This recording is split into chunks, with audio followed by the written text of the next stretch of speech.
Bon. Bon. Alors, là, on vous a parlé d'un taux que payé par Hydro-Québec, une production qu'on a soumissionnée en juin 2010, puis si on avait soumissionné cette année, on aurait été un peu plus haut.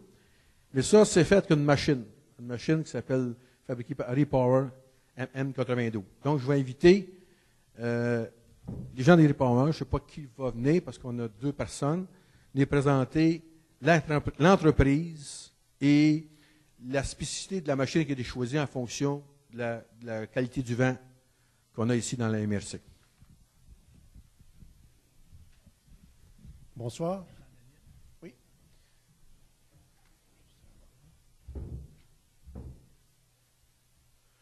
Bonsoir, messieurs, dames. Donc, je m'appelle Jean-Daniel Langlois. Je suis responsable de l'équipe d'ingénierie de projet pour Repower et je suis également responsable de l'équipe d'analyse de vent. Donc, je vous parlerai brièvement ce soir de la compagnie, de nos machines et je terminerai en donnant mon avis sur la ressource du parc éolien.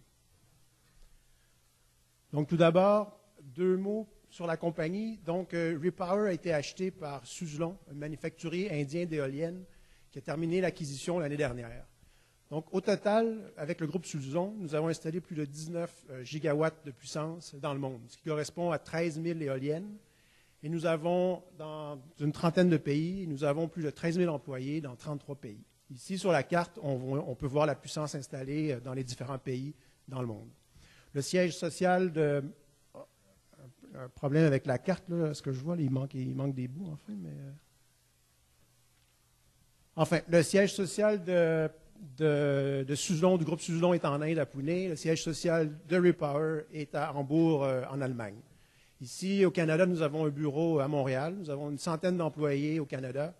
Nous avons également un bureau à Toronto, un bureau de vente, une trentaine d'employés à Montréal et le reste des employés se trouvent sur site. Nous avons présentement 3 projets en construction et un projet en opération.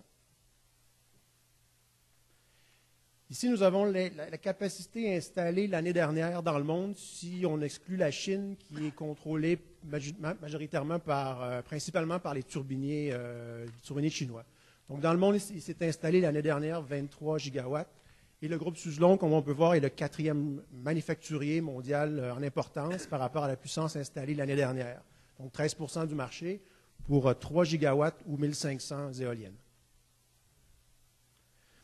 Ici, nous avons les machines de Repower installées dans le monde. Donc, on a les différents modèles de turbines passées ou présents qu'on a sur les colonnes. Et puis, on a une ligne par pays.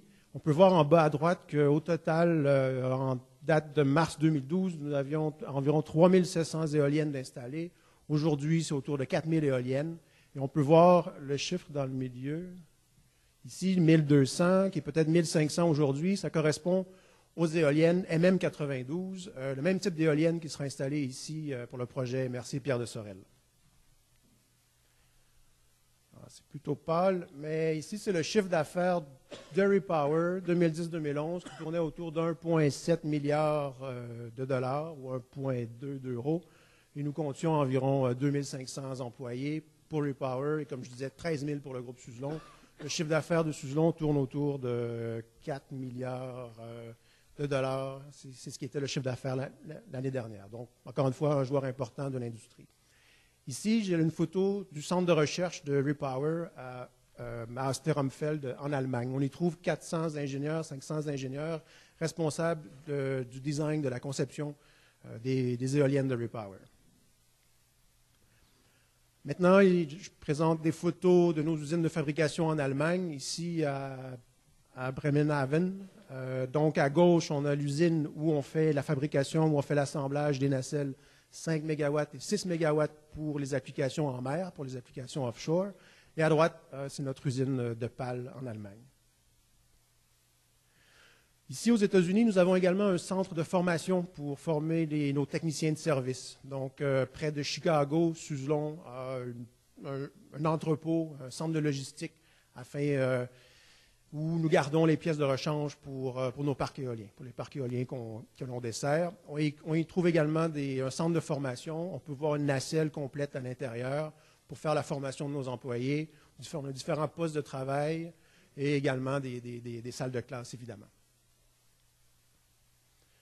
Donc, Repower est venu s'installer au Canada suite au deuxième appel d'offres d'Hydro-Québec. Donc, présentement, nous avons plus de 1200 MW de projets au Canada. Plusieurs projets avec EDF-EN et Enbridge, EDF-EN et les municipalités, Energex et les municipalités, évidemment la MRC Pierre de Sorel, et une dizaine de projets en Ontario avec WPD et Windworks, pour environ, comme je disais, 1200 MW, donc 600 éoliennes pour une vingtaine de projets. Actuellement, nous avons pour 500 MW en construction cet été, pour ce qui représente environ 250 éoliennes. Nous avons 3 projets en construction au Québec présentement là, qui devraient être opérationnels. Certaines machines sont déjà opérationnelles et tout le parc devrait être opérationnel, les 3 projets d'ici décembre. Donc, voici la répartition de nos projets au Québec, 9 projets au total. Donc, on voit qu'on est bien répartis, si vous voulez, sur le territoire québécois. Et nous avons également 2 éoliennes en opération depuis plus de 2 ans à Rivière-au-Renard, en Gaspésie, qui est propriété du Technocentre éolien, qui est un organisme à but non lucratif qui fait de la recherche sur l'éolien, la R&D sur l'éolien. Donc, c'est un partenaire pour nous. Ça nous a permis de vérifier la performance de nos machines en climat froid, en climat nordique, en conditions givrantes et en climat froid, comme je disais. Donc, un excellent partenaire avec qui nous sommes contents de collaborer.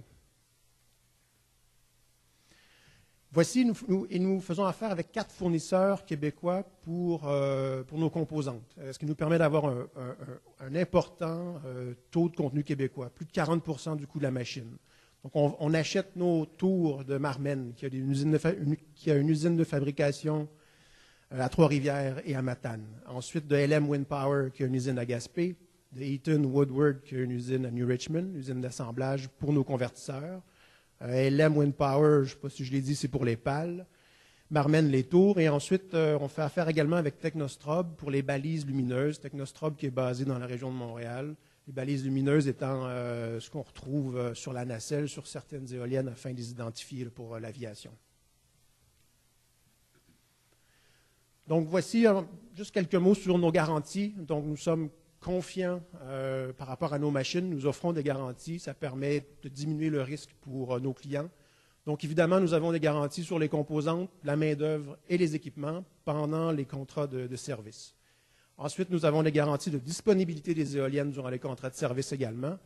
Et puis, nous avons une garantie sur la courbe de puissance et une garantie sur le bruit maximal de la machine. Nous avons d'ailleurs une des machines les plus silencieuses sur le marché. La technologie est d'ailleurs éprouvée ou a été vérifiée, la technologie de la plateforme MM, de la plateforme de 2 MW, qui l'a produit là, ici pour le projet de Pierre de Sorel. Donc, on a un sceau de reconnaissance donné par GL Garadassan. GL Garadassan, c'est le plus important turbinier, consultant au monde, capable de faire la certification de machines, le design de machines, et puis qui offre des services de consultation générale en énergie renouvelable. Donc, ils ont une certification qui appelle commercialement éprouvé ou commercially proven, qui est définie par 4 critères que le manufacturier doit rencontrer pour un certain produit. Donc, le premier critère, le manufacturier d'éoliennes doit être en mesure de remplir ses obligations contractuelles en Amérique du Nord. L'éolienne doit avoir un certificat confirmant que son design est conforme au standard international IEC. Le manufacturier doit avoir plus de 100 turbines années en opération en Amérique du Nord. Puis la disponibilité des machines, la performance des machines doit être au-dessus de 95 %. Donc, ils ont vérifié ces 4 critères-là que nous rencontrons. Ce n'est pas tout le monde qui les rencontre. Et nous en sommes fiers. Et puis, ça permet aux développeurs, aux acheteurs de bénéficier de meilleures conditions de crédit, de meilleures conditions pour les assurances, et puis d'avoir une disponibilité budgétée lors des études faites par GL Garadassan plus élevée. Donc, nous avons une machine fiable et une machine éprouvée. Donc, en terminant, juste 2 mots sur la ressource éolienne. Donc, je dirige le bureau vent pour l'équipe Repower Canada. Donc, nous avons revu les rapports d'analyse de la ressource publiés par Hatch. Nous avons également obtenu les données brutes du projet. Nous avons fait une analyse indépendante de la ressource éolienne, de la ressource énergétique. Et puis, en se basant sur cette analyse de la ressource et en se basant sur les budgets élaborés par le projet ou par la MRC. Nous sommes confiants que le projet sera profitable, sera rentable pour la MRC. Sur ce, merci bien.